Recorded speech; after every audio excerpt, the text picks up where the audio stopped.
E Ele já abençoou a gente tantas vezes, né?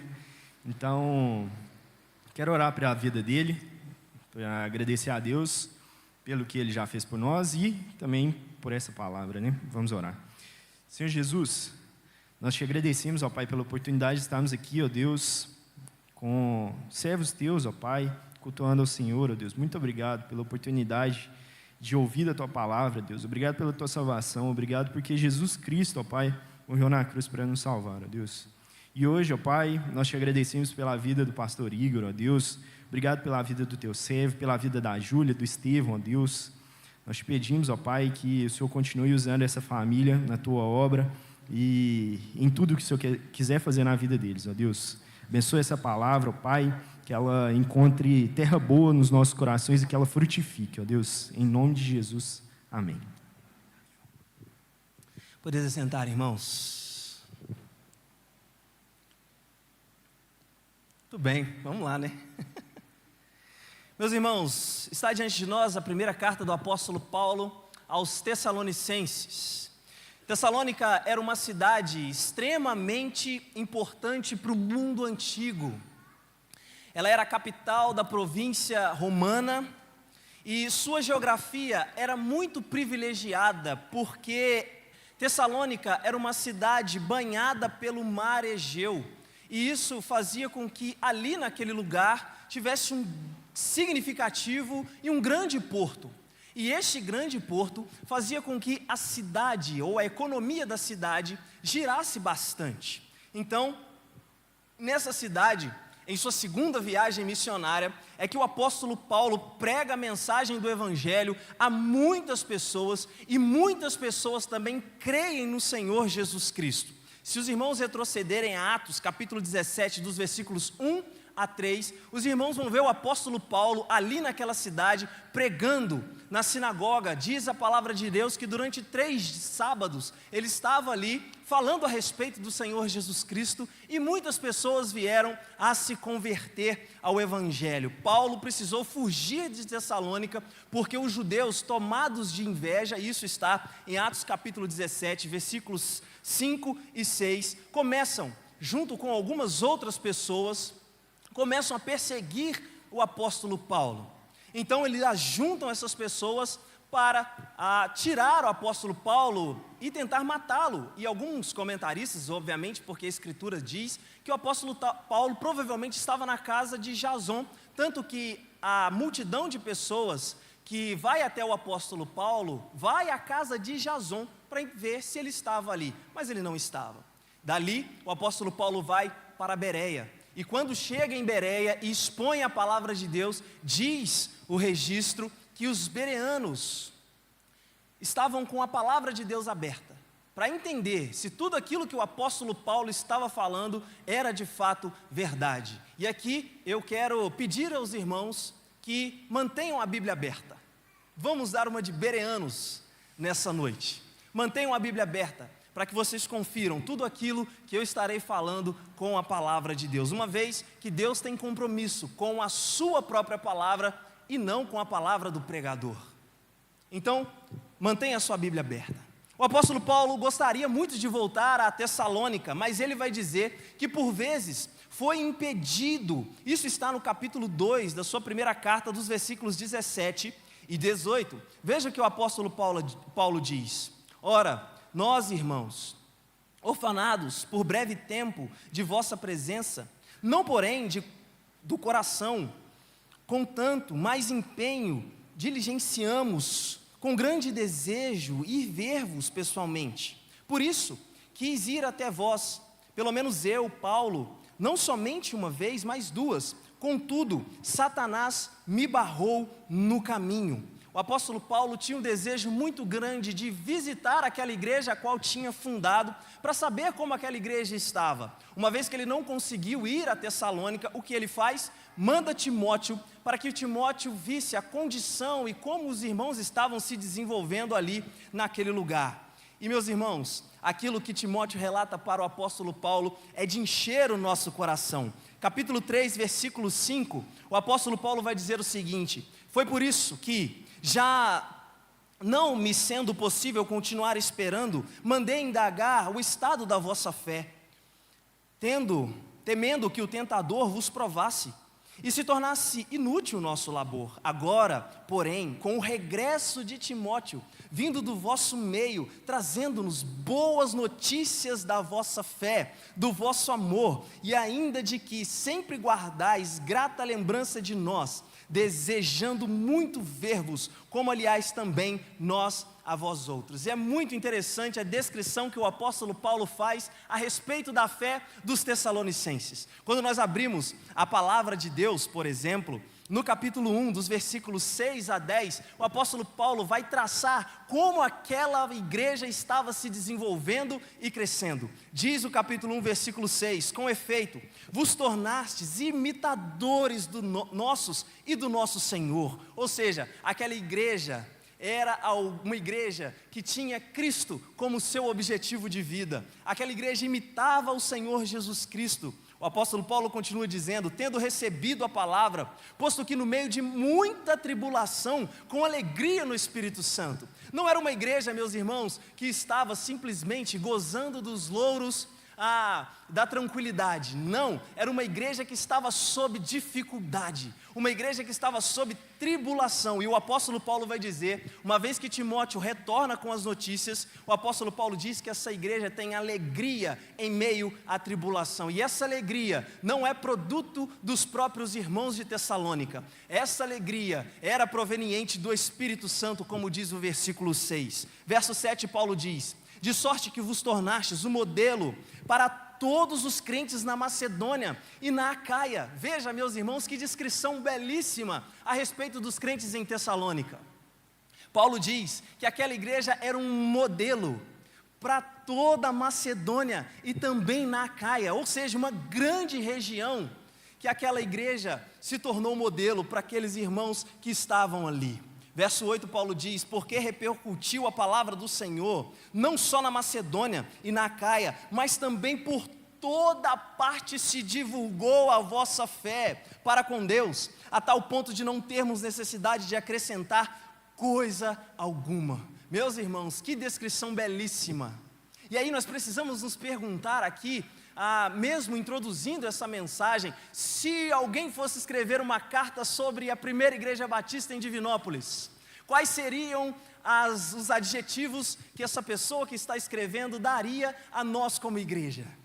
Quais seriam esses adjetivos? O apóstolo Paulo vai dizer que os crentes em Tessalônica eram imitadores do Senhor Jesus Cristo. A fé deles era um exemplo em toda a parte, de modo que essa fé foi conhecida por muitas pessoas.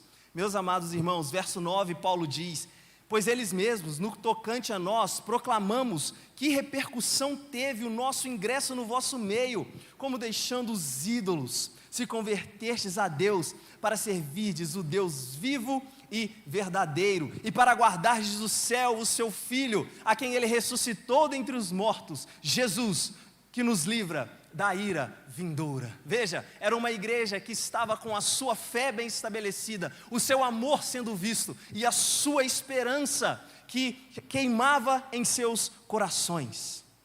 Mas, meus irmãos, apesar de Timóteo trazer boas notícias daquela igreja, algumas dúvidas estavam rodeando aquela igreja, e dúvidas que eram concernentes à volta do Senhor Jesus Cristo e aqueles que partiram crendo no Senhor Jesus Cristo. É por isso que Paulo vai explicar, por exemplo, a respeito da volta do Senhor, no capítulo 5, dos versículos 1 a 5, que aqueles irmãos precisavam estar vigilantes, porque o próprio Senhor Jesus Cristo já tinha dito que ninguém sabe o dia e nem a hora. Capítulo 5, versículo 1, Paulo diz, irmãos, relativamente aos tempos e às épocas, não há necessidade que eu vos escreva, pois vós mesmos estáis inteirados com precisão de que o dia do Senhor vem como um ladrão de noite.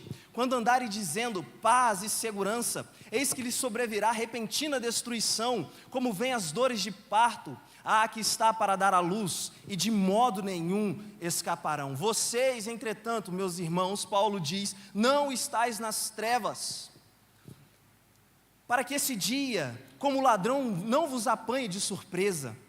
Porquanto vós todos sois filhos da luz e do dia, nós não somos filhos da noite, nem nas trevas. Verso 6, então Paulo diz para aqueles irmãos: não durmamos como os demais, pelo contrário, vigiemos e sejamos sóbrios. Aqueles irmãos estavam com esta dúvida: quando é que o Senhor Jesus Cristo há de voltar? E talvez seja a dúvida que permeia o coração de muitos crentes hoje em dia. Quando o Senhor Jesus Cristo há de voltar? Nós não podemos dar datas. Aqueles que ao longo da história deram datas para a volta do Senhor Jesus Cristo, falharam miseravelmente e depois precisaram recorrer às desculpas para poder cobrir as suas heresias. O Senhor Jesus Cristo mesmo disse que nem o Filho e nem os anjos sabem o dia a qual Ele há de retornar. Meus amados irmãos, essa era uma dúvida que estava diante dos crentes em Tessalônica, e Paulo também escreve essa carta para sanar essa dúvida. Mas como eu disse para os irmãos, os crentes em Tessalônica também tinham dúvidas, e essas dúvidas traziam muita tristeza ao coração dos crentes a respeito daqueles que partiram em Cristo Jesus. Então, o apóstolo Paulo, no texto em que lemos, capítulo 4, versículos 13 a 18, ao mesmo tempo que ensina os crentes, ele também conforta-os, dizendo: meus irmãos, estamos diante de uma gloriosa esperança. À nossa frente está a gloriosa esperança, tanto para aqueles que partiram em Cristo, como para nós que estamos vivos. E meus irmãos, o apóstolo Paulo, portanto, diz àqueles crentes: diante desta gloriosa esperança, não se desesperem, porque os que partiram em Cristo hão de ressuscitar. Vejamos quando ele diz, versículo 13: não queremos, irmãos, porém, que sejais ignorantes com respeito aos que dormem, para não vos entristecerdes como os demais que não têm esperança. Tessalônica era influenciada pelo mundo helênico, pelo mundo grego. Logo, essa influência estava chegando na igreja. Os irmãos estavam começando a pensar que, sim, Jesus ressuscitou, mas a ressurreição do corpo não vai acontecer. Então, aqueles que partiram em Cristo Jesus não têm nenhum tipo de esperança. Aqueles que partiram em Cristo Jesus estão simplesmente jogados ao léu, jogados para qualquer outro lado distante do Senhor Jesus Cristo. Nós vamos lembrar, quando Paulo escreve a primeira carta dele aos Coríntios, no capítulo 15, o apóstolo Paulo vai confrontar esse pensamento dizendo o seguinte: se os mortos não ressuscitam, logo a nossa fé é vã, logo a nossa pregação é vã, logo aquilo que estamos fazendo como igreja é vão. Não tem sentido algum, portanto, comamos, bebamos, que amanhã nós morreremos. Se Cristo não ressuscitou, então nós estamos perdidos em nossos pecados. Se Cristo não ressuscitou, nós estamos simplesmente mortos em nossas transgressões. Em Atos capítulo 17, quando o apóstolo Paulo está em Atenas, meus irmãos, os irmãos vão se lembrar que de quando Paulo falou a respeito da ressurreição, algumas pessoas disseram o seguinte: sobre isso te ouviremos depois. Sobre essa questão de ressurreição do corpo, nós te ouviremos em outro momento. Mas, meus irmãos, no capítulo 4 de 1 Tessalonicenses, assim como em outras cartas, o apóstolo Paulo diz para aqueles crentes: olha, meus irmãos, não quero que vocês sejam ignorantes com respeito aos que morreram. Ele está usando de eufemismo aqui. Para vos entristecerdes como os demais que não têm esperança. Teócrito, um poeta grego, disse certa vez que há esperança para os vivos, mas os que morreram não têm esperança. Paulo mostrou que o evangelho vai em oposição a essa perspectiva. Vocês têm esperança. Nós não somos como os demais. Nós não somos como aqueles que estão distantes do Senhor Jesus Cristo. Como ele vai dizer no capítulo 5, nós não somos das trevas, nós não somos da noite. Meus irmãos, aqueles que estão em Cristo vão ressuscitar, assim como Cristo Jesus ressuscitou. Veja o versículo 14: pois se cremos, e aí é necessário que você creia. E uma pergunta muito significativa a fazer ao seu coração nessa noite é: você crê que um morto pode ressuscitar? Essa é a base da nossa fé, essa é a base da nossa esperança. mortos ressuscitam. E o apóstolo Paulo está confortando aqueles crentes dizendo o seguinte: meus irmãos, se nós cremos que Jesus ressuscitou, assim também mediante Jesus trará em sua companhia aqueles que morreram.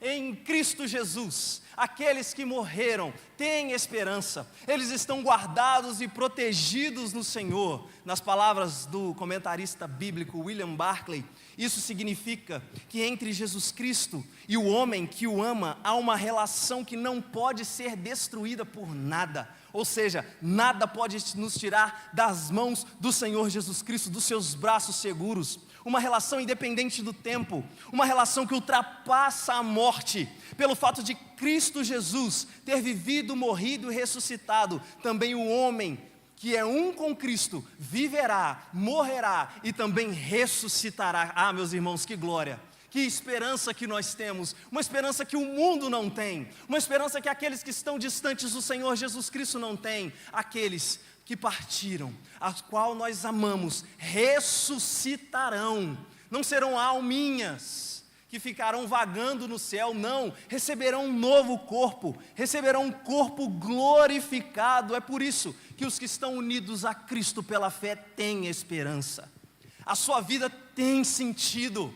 Viver agora não é simplesmente esperar com que a morte chega. Na perspectiva dos epicureus, que também influenciava muito esta comunidade e esse contexto, a morte ia do nascimento até a sepultura, ou melhor, a vida ia do nascimento à sepultura. Depois disso, não existia nada mais.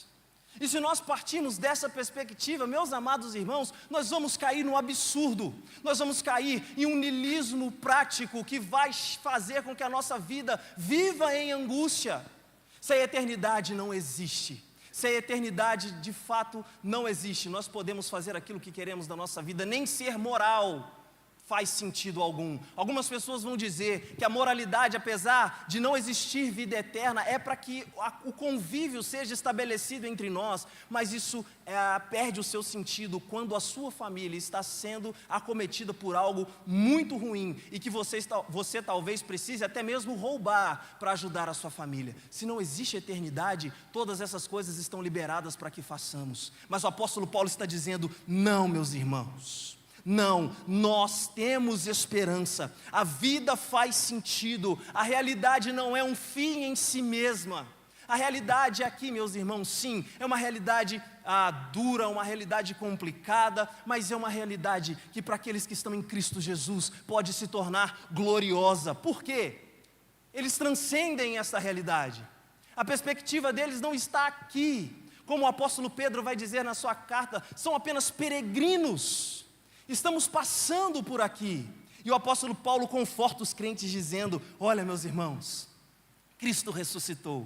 E se Cristo ressuscitou, nós também ressuscitaremos. Se Cristo ressuscitou, aqueles que partiram também ressuscitarão. Ah, meus irmãos, nós podemos olhar para o futuro com expectativa, independente do nosso contexto, independente daquilo que nós estamos vivendo, nós podemos ficar extremamente tranquilos, pois os nossos queridos que partiram estão guardados e seguros em Cristo. Meus amados irmãos, nós os veremos ressuscitados, com um corpo glorificado. E se nós partirmos antes da volta gloriosa do nosso Senhor Jesus Cristo, nós que estamos nele, também teremos o nosso corpo glorificado. O apóstolo Paulo, em 1 Coríntios ainda, meus amados irmãos, capítulo 15, versículos 50 a 58, dá uma descrição maravilhosa da vitória, da esperança que nós temos em Cristo Jesus, quando ele diz: isto afirmo, irmãos, que a carne e o sangue não podem herdar o reino de Deus, nem a corrupção herdar a incorrupção. Eis que vos digo um mistério: nem todos dormiremos, nem todos morreremos, mas seremos transformados, todos, no momento, num abrir e fechar de olhos, ao ressoar da última trombeta. a trombeta soará, os mortos ressuscitarão incorruptíveis e nós seremos transformados, porque é necessário que este corpo corruptível se revista da incorruptibilidade e que o corpo mortal se revista da imortalidade. E quando este corpo se revestir da incorruptibilidade e o que é mortal se revestir da imortalidade, então se cumprirá a palavra que está escrita, louvado seja o nome de Jesus: tragada foi a morte pela vitória. Onde está a morte, a tua vitória? Onde está inferno, o teu aguilhão? O aguilhão da morte é o pecado e a força do pecado é a lei. Graças a Deus que nos dá vitória por intermédio de Cristo Jesus, o nosso Senhor. Aleluia, louvado seja Deus. É a esperança que nós temos, meus irmãos. Que glória! Não precisamos nos desesperar, e o apóstolo Paulo está falando isso para aqueles crentes. Não se desesperem, vocês creem que Jesus ressuscitou, e eles também hão de ressuscitar. Mas aí, meus irmãos, o apóstolo Paulo não para por aí. O apóstolo Paulo diz: meus queridos irmãos, frente à gloriosa esperança, não se desesperem, porque Ele prometeu, e Ele vai cumprir. Ou seja, Jesus Cristo voltará. Você crê nisso, meu irmão? Essa é a razão da sua esperança. Essa é a razão de você estar aqui servindo ao Senhor. Essa é a razão de você pregar o Evangelho para as pessoas que estão ao seu redor. Paulo está dizendo isso aqui para aqueles irmãos, ou disse isso para aqueles irmãos em Tessalônica. E a imagem que o apóstolo Paulo traça aqui é apoteótica, é poética. Em linguagem humana, ele tenta explicar aquilo que lhe foi dado por revelação, porque no versículo 15, ele vai dizer: ora, ainda vos declaramos por palavra do Senhor. Ou seja, isso não vem de mim, isso não é um devaneio do meu coração, isso não é uma coisa que vem através de pensamentos, não, isso é a palavra do Senhor que se revelou a mim. Então ele vai dizer no versículo 16: porque o Senhor mesmo, dada a palavra de ordem, ouvida a voz do arcanjo e ressoada a trombeta de Deus, descerá dos céus, os mortos em Cristo ressuscitarão primeiro. É por isso que no versículo 15 o apóstolo Paulo vai dizer: nós os vivos, o que ficarmos até a vinda do Senhor, de modo nenhum precederemos os que dormem, eles serão ressuscitados primeiro, depois nós, os vivos, os que ficarmos, seremos arrebatados juntamente com Ele entre as nuvens, para o encontro com o Senhor nos ares, e assim estaremos para sempre com o Senhor. Veja como o apóstolo Paulo, meus irmãos, vai dividir aqui o seu argumento com os crentes em Tessalônica. Primeiro ele diz que o Senhor dará a ordem, e essa ordem nós não sabemos quando será. Essa ordem você não pode, você na verdade pode fazer um monte de conta aí, mas você nunca vai saber quando é. É por isso que você nessa noite precisa vigiar. É por isso que você nessa noite precisa estar diante do Senhor, com o seu coração aberto para dizer: Senhor, eu não sei o dia, eu não sei a hora, mas eu sei que eu estou aguardando. E quando esse dia chegar, será o melhor dia da minha vida. Nós sabemos, meus irmãos, a nossa conversão a Jesus foi um dia maravilhoso. O casamento foi um dia maravilhoso. O nascimento do filho foi um dia maravilhoso. Mas há de chegar um dia, louvado seja Deus por isso, esses céus hão de se abrir, e nós veremos o nosso Redentor. E meus irmãos, o nosso Redentor virá de forma visível. Atos capítulo 11, versículo 1, os dois homens chegam para os discípulos e dizem o seguinte: por que vocês estão olhando para cima? Por que vocês estão olhando para cima, admirados? Esse Jesus, da mesma forma que ele foi, ele vai voltar, Fabiano. Louvado seja Deus por isso.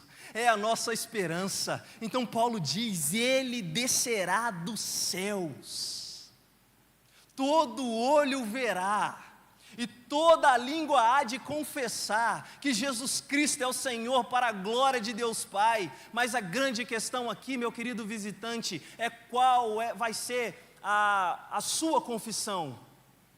A sua confissão será, de fato, Ele é o glorioso Senhor, e eu estou preparado para me encontrar com Ele, eu estou preparado para morar eternamente com Ele. Ou a sua confissão será, de fato, Ele era o Senhor, e eu deveria ter me arrependido, eu deveria ter pedido perdão pelos meus pecados, entregado a minha vida a Cristo, para que hoje eu pudesse, junto com aqueles que creram, subir juntamente com eles.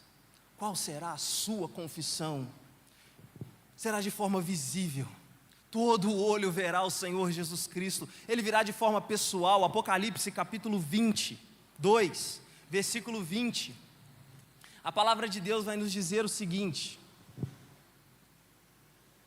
Apocalipse capítulo 22, verso 20. Aquele que dá testemunho destas coisas diz: certamente venho sem demora. E aí João diz: amém, Maranata, vem Senhor Jesus, vem Senhor Jesus. Esse é o seu desejo, meu irmão, ou você está querendo casar primeiro? Tem uns memes aí na internet, né? Ou você está querendo aquela promoção tão sonhada? Ou você está querendo comprar aquela casa própria? Você está vendo que todas as coisas são... A gente não pode correr dessas coisas, são coisas boas. O que você quer? Ou você quer dizer como João: o mais rápido que o Senhor puder vir, vem. O mais rápido que o Senhor puder vir nos buscar, venha. O Senhor Jesus Cristo virá de forma pessoal e também virá de forma repentina. Mateus capítulo 24, versículo 27. Veja o que a palavra de Deus nos diz: porque assim como o relâmpago que sai do oriente se mostra no ocidente, assim há de ser a vinda do Filho do Homem. Como o apóstolo Paulo disse aos 1 Coríntios, texto ao qual nós já lemos, será num abrir e fechar de olhos, será num momento muito repentino. E Paulo continua dizendo aqui agora, meus irmãos, além de dizer que Ele descerá, e a palavra de Deus nos mostrar que será de forma visível, pessoal e repentina, nós vemos também que aqueles que partiram em Cristo ressuscitarão primeiro. Veja o que o apóstolo Paulo vai continuar dizendo aí no versículo 15 de 1 aos Tessalonicenses: nós, de modo algum, precederemos os que dormem.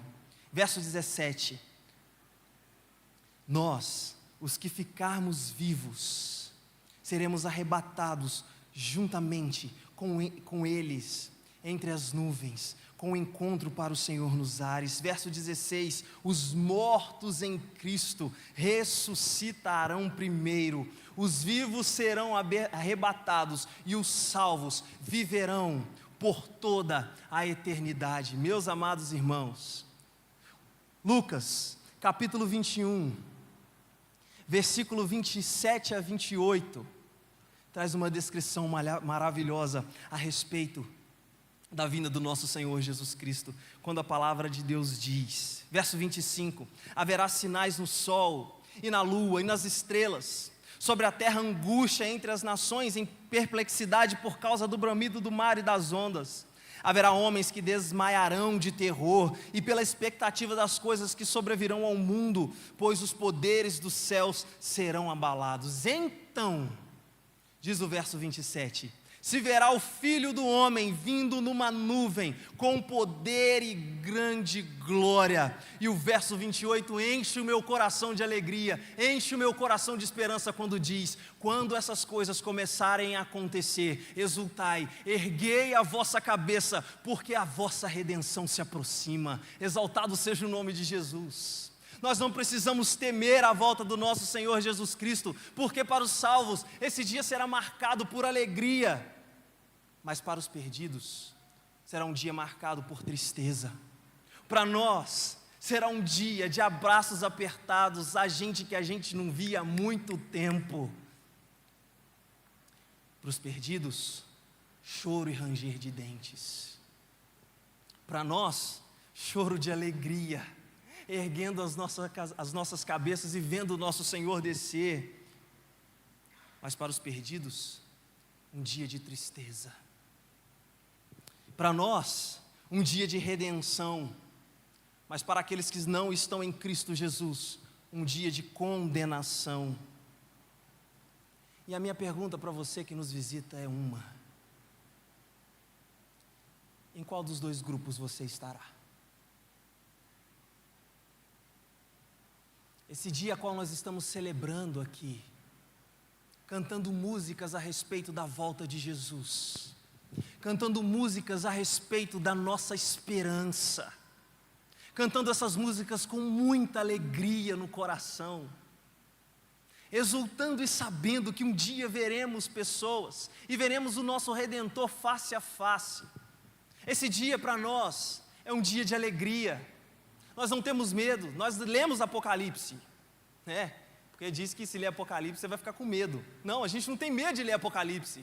Nós lemos Apocalipse porque é o dia da nossa redenção. É o dia em que todo o pecado será deixado. O dia, meus amados irmãos, em que todas as coisas serão colocadas em segundo plano. Meus amados irmãos, quando nós olhamos para esse dia, nós exultamos. E você, que não entregou a vida a Cristo? Você sente medo de ouvir eu falando todas essas coisas aqui agora? Você sente medo de ouvir que um dia os crentes serão arrebatados? Tem uma música antiga, né? Onde está aquele povo que fazia um barulho muito alto, um negócio assim. Não tem uma música assim? Eu acho que tem. Mas a gente é quietinho, a gente não faz barulho, né? Existem outros irmãos nossos que fazem. Mas não tem problema, lá no céu vai estar todo mundo junto. Qual é o seu grupo? Deixe-me lhe dizer uma coisa. A única forma de você fazer parte do grupo que vai exultar, do grupo que vai cantar essas coisas, assim como nós cantamos aqui, mas agora longe da influência do pecado, de Satanás e do mundo, é o grupo que entrega a vida ao Senhor Jesus Cristo. E esse é o único jeito de você compartilhar da eternidade com Cristo. Deixe-me lhe dizer uma coisa como pregador do Evangelho: se você não entregar a sua vida a Cristo, você passará a eternidade no inferno. Você passará a sua eternidade em sofrimento, em angústia, em dor. Você passará a sua eternidade tentando descobrir o porquê aqui em vida você não entregou a sua vida a Cristo. Você passará a eternidade se lembrando que um dia você escutou um pregador falando para você: arrependa-se, creia no Senhor Jesus Cristo. Arrependa-se, entregue a sua vida a Cristo, para que você de fato desfrute dessa esperança. Um dia você se lembrará que você teve a oportunidade de entregar a sua vida ao Senhor Jesus e você não o fez. É por isso que eu preciso dizer para você nessa noite: se você não entregar a sua vida a Cristo, você irá para o inferno. Você sofrerá por toda a eternidade. Então entregue-se a Cristo hoje, coloque a sua vida diante dele dizendo: Senhor, eu não posso fazer nada por mim mesmo, então faça por mim o que eu não consigo fazer. Faça por mim, Senhor, salva-me, tira-me dessa prisão de pecado. Senhor Jesus, eu me arrependo e creio no Senhor. Se você não fizer isso, meu querido, você sofrerá por toda a eternidade, e eu tenho a responsabilidade diante do meu Deus de te alertar. Por isso eu gostaria de repetir essa pergunta ao seu coração: em qual dos dois grupos você estará? Em qual dos dois grupos você se alegrará ou você se entristecerá? O apóstolo Paulo chega na aplicação de todo o seu argumento, quando ele diz: nós estamos frente de uma gloriosa esperança, meus amados. Por isso, não se desesperem, consolem-se. Esse é o imperativo do apóstolo Paulo. Essa é a aplicação mais significativa para aquele problema que estava acontecendo ali na igreja em Tessalônica, na dúvida que estava acontecendo no coração daqueles irmãos. Então ele diz no verso 18: consolai-vos, pois, uns aos outros com estas palavras. Quais palavras? As palavras que nós acabamos de ver. Que vocês não são pessoas que não têm esperança. Vocês não são pessoas que são da noite. Vocês, meus irmãos, não são pessoas que estão simplesmente nesse cosmos, não. Vocês têm esperança, e os que dormem também têm esperança, aqueles que morreram. Que palavras! O apóstolo Paulo diz: o Senhor voltará com poder e grande glória. Que palavras! Os mortos ressuscitarão, os vivos serão arrebatados juntamente com eles, entre as nuvens, para o encontro com o Senhor nos ares. Que palavras! O apóstolo Paulo termina o verso 17 dizendo: assim nós estaremos para sempre com o Senhor. Sabe aquela coisa de a pessoa vir derramar a vida diante de você e você falar assim: entendi. Nó, que difícil, hein? Já fez isso? Eu já. A pessoa manda um textão, você fala: nó, que difícil. Está aqui a forma que você vai aconselhar pessoas a partir de agora. Está aqui, dizendo: está difícil, eu sei, está complicado, eu sei. Eu compartilho da dor com você, simplesmente porque a palavra de Deus me diz que eu preciso chorar com os que choram. Mas, meu irmão, deixa eu te falar uma coisa: existirá um dia em que essa dor que te aflige nunca mais estará perto de você. Meu irmão, deixa eu me dizer uma coisa para você: existe um dia que o nosso Senhor Jesus Cristo há de voltar, e há de buscar aqueles que têm fé nele. Consolai-vos, pois uns aos outros, com estas palavras. Meus irmãos, esse imperativo deve fazer parte das nossas conversas. Nós devemos criar ambientes em que nós temos toda a condição de consolar os nossos irmãos com essas verdades sublimes. Frente às perdas, dizer: meus irmãos, lá de fato nós não teremos mais perdas. Frente às derrotas, dizer: meus irmãos, o céu é o lugar de vencedores, não aqueles que venceram por seus próprios méritos, porque não existe méritos nesses. Não existe mérito nenhum. Ninguém aqui que entregou a vida a Cristo vai para o céu porque é bom. Ninguém, absolutamente ninguém. Aqueles que entregaram a vida a Cristo vão para o céu porque Ele é bom, e Ele entregou a vida. Então dizer frente às derrotas: meus irmãos, o céu é o lugar de vencedores, aqueles que venceram em Cristo Jesus o nosso Senhor. Frente às angústias, dizer: vamos permanecer firmes, vamos continuar trabalhando. O apóstolo Paulo, quando ele conclui o seu argumento sobre a volta de Cristo, em 1 Coríntios 15, ele vai dizer: portanto, meus amados irmãos, sede firmes, constantes, sempre abundantes na obra do Senhor, sabendo que no Senhor o trabalho de vocês não é vão. Então é dessa forma que nós devemos conversar com os irmãos que estão sofrendo, com aqueles que estão sentindo saudade, dizer: meus amados irmãos, nós nos encontraremos com aqueles que partiram. Diante do desânimo, dizer: fique firme, meu irmão. Está chegando o dia que nós vamos nos encontrar com o Senhor Jesus. Está chegando o dia, Enilson, em que nós veremos a Marcele novamente. Está chegando o dia, Fabiano, em que nós veremos a Eliane novamente. Está chegando o dia, louvado seja o nome de Jesus por isso. E é assim que nós devemos viver, é assim que nós devemos consolar uns aos outros. Meu querido irmão João Ribeiro, veremos Ebenezer novamente. Louvado seja Deus por isso. Isso deve consolar os nossos corações, meus irmãos. É isso que nós devemos falar para os nossos irmãos que estão chorando por causa da perda. Consolem-se, diz o apóstolo Paulo. E aqui, meus irmãos, quando nós abrimos a palavra de Deus em Romanos capítulo 8, verso 18, Paulo vai dizer: porque nenhuma das aflições desse mundo podem se comparar com a glória que há de ser revelada em nós. O apóstolo Paulo, ainda em 1 Coríntios capítulo 4, versículos 16 a 18, vai trazer algo simplesmente, meus irmãos, tremendo. 2 Coríntios capítulo 4, versículos 16 a 18, Paulo diz: por isso nós não desanimamos, porque nós temos um tesouro, e esse tesouro é o Evangelho. Ele está dizendo nos versículos posteriores: pelo contrário, mesmo que o nosso homem exterior se corrompa, contudo o homem interior se renova de dia em dia, porque a nossa leve e momentânea tribulação produz para nós eterno peso de glória, acima de toda a comparação, não atentando nós para as coisas que se veem, mas para as coisas que se não veem, porque as que vêm são temporais, e as que se não veem são eternas. Meus irmãos, João, tendo a revelação do Senhor na ilha de Patmos, no capítulo 21, versículos 3 a 7, dá uma descrição de como será o lugar onde nós passaremos a eternidade com o nosso Senhor. Capítulo 21, versículo 3, João vai dizer: então ouvi a grande voz que vinha do trono dizendo: eis o tabernáculo de Deus com os homens, Deus habitará com eles e eles serão povos de Deus, e o mesmo Deus estará com eles. Louvado seja Deus pelo versículo 4.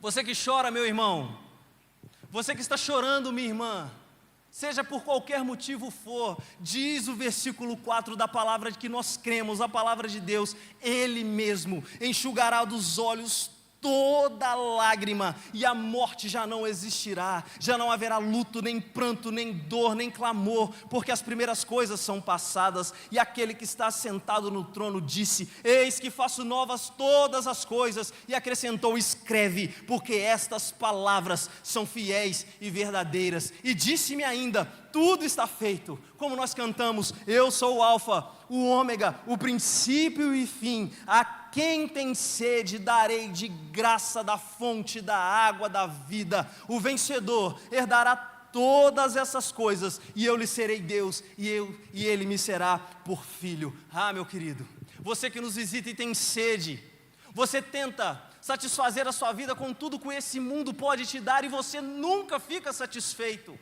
Deixe-me lhe dizer uma coisa: a única forma de você encontrar satisfação para você é se você beber da água viva, que é o Senhor Jesus Cristo. E quando você bebe dessa água viva, você, com todos esses crentes que cantaram aqui para louvor e glória do Senhor Jesus, desfrutará de um lugar onde não terá mais choro, um lugar onde não terá mais morte, um lugar onde não terá mais luto, nem pranto. Sabe por quê? Porque tudo isso que é cometido sobre as nossas vidas passará. Agora nós viveremos no lugar onde a satisfação, a alegria, a paz e tudo aquilo que provém do nosso Senhor Jesus Cristo reina.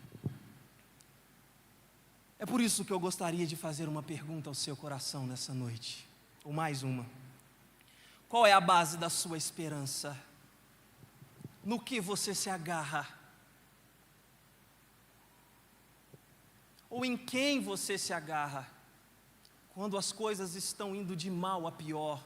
E deixe-me lhe dizer outra coisa, como pregador do Evangelho: este mundo não vai melhorar, não vai. Isso é utopia. Esse mundo não vai melhorar, e a palavra de Deus nos revela isso. Então, em que você se agarra? Qual é o sentido da sua vida? Ou o que dá sentido à sua vida? Os crentes têm sentido na vida porque eles têm esperança, uma esperança que não se confunde, como Paulo vai dizer, escrevendo aos Romanos capítulo 5, versículo 4 e 5, uma esperança que não se confunde, uma esperança que não nos envergonhará. E essa esperança eu creio com todo o meu coração. E o desejo dessa igreja é que você também creia. O desejo dessa igreja é que você não se agarre nas coisas que a vida pode te proporcionar, mas você se agarre na rocha firme que é o Senhor Jesus Cristo. Porque todas as coisas dessa vida não são firmes, e você sabe disso. Você sabe que o dinheiro não vai trazer para você aquilo que você só pode encontrar em Cristo. Você sabe que estabilidade emocional não vai trazer para você aquilo que você só pode encontrar em Cristo. É por isso que nós perguntamos a você nessa noite: qual é a base da sua esperança? Meus irmãos, para nós os que cremos, a nossa esperança é o que nos move, a nossa esperança é o que nos consola, a nossa esperança é o que nos acolhe. Quando tudo está ruim, quando tudo está difícil, quando você está angustiado, porque você não sabe o que fazer da vida, adolescente, que creu em Jesus, e a vida está passando, e você está muito angustiado, porque você não sabe o que fazer, você não sabe ainda qual será o seu futuro, você não escolheu ainda. Calma. Console-se pelo fato de que mesmo você escolhendo o que você vai fazer e você deve escolher, isso não é um fim em si mesmo.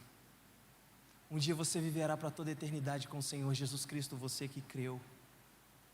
Você, jovem, que está com todas as oportunidades diante de você, mas ainda não conseguiu dar passos, porque você não sabe o que te trava, você não sabe aquilo que está te segurando.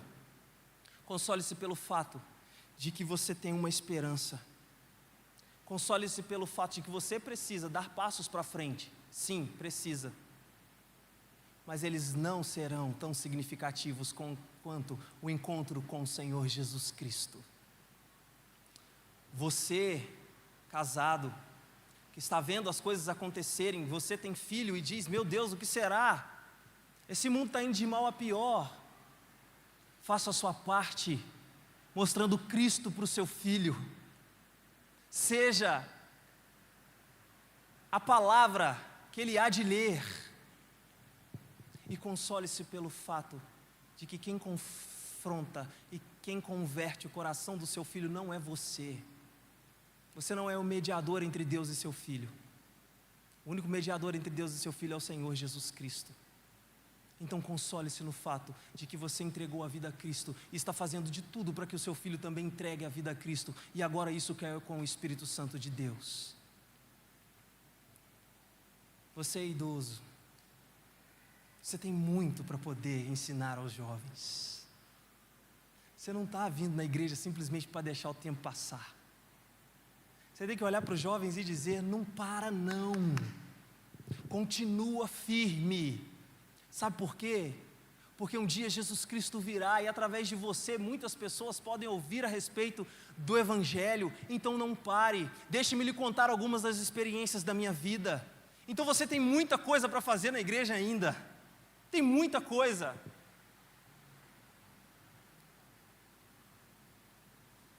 Logo, logo, meus irmãos, o mais rápido do que pensamos, estaremos abraçando aqueles que há muito tempo nós não abraçamos, e glorificando aquele que há muito tempo deu a vida por cada um de nós. E esse é o Senhor Jesus Cristo. Que o Senhor nos abençoe. Que nessa semana você possa recorrentemente pensar na volta do seu Redentor. E saber que as coisas, seja elas quais forem, boas ou ruins, positivas ou à nossa vista negativas, todas essas coisas não se comparam com este grande dia, a qual a palavra de Deus revela a cada um de nós. Oremos ao Senhor.